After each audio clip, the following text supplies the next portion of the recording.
بسبب المال كره الإنسان أخاه، بسبب المال زرع الحسد والحقد والضغينة والطمع إلى أن يصل إلى القتل.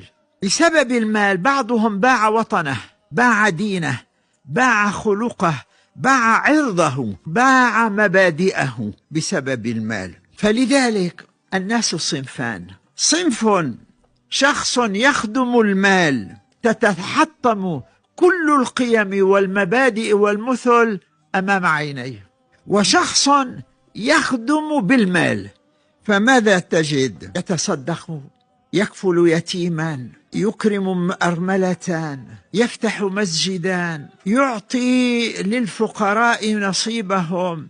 إما أن تخدم بالمال أو يخدمك المال. أين أنت لو ربحت المال وخسرت نفسك؟